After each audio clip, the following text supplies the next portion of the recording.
Hello everyone, আমার নাম অনিমা। আজকের আমার ছোট্ট মিনি ব্লগে তোমাদের সকলকে স্বাগতম। তো আজকে হলো বউ ভাত, তো আমরা তার জন্য সব কিছু জিনিস গুছকাজ করে নিয়ে চলে এসেছি মামাদের বাড়িতে। ও মা, মামার বাড়ির সামনে এসে দেখি এই বালতিতে আমাদের স্বাগতম করছিল, ওয়েলকাম বলে বাড়িতে ঢোকালো। তো আমি তো অনেক খুশি হয়ে গেলাম।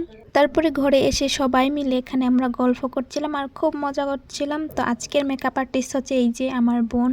তো আজকে আমার বোন হচ্ছে মামির মেকআপ করবে, তো এখানে ও মেকআপ করছিল আর এই সাইডে হচ্ছে আমার ভাইয়েরা মিলে খাটটাকে ডেকোরেট করছিল। দেখে তো খুবই ভালো লাগলো, অনেক সুন্দর হয়েছে।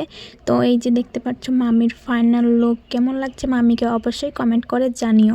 তারপরে সবাই মিলে যে এখানে খাওয়া দাওয়া করতে বসে পড়েছিলাম, কারণ অনেক রাত হয়ে গেছিলো। নাচানাচি করেছি, অনেক আনন্দ করেছি, এটা বলে বোঝানোর মতন নয়। সারা রাত অনেক মজা করি। তারপর সকাল 5টা বাজে, তখন আমরা চলে যাচ্ছিলাম বাড়িতে সবাইকে বিদায় জানিয়ে। এই যে চোখ মুখের কি অবস্থা, ঘুম নেই। তারপরে অনেক এনজয় করেছি। তো আজকের মতন টাটা, বাই, দেখা হবে নেক্সট ভিডিওতে।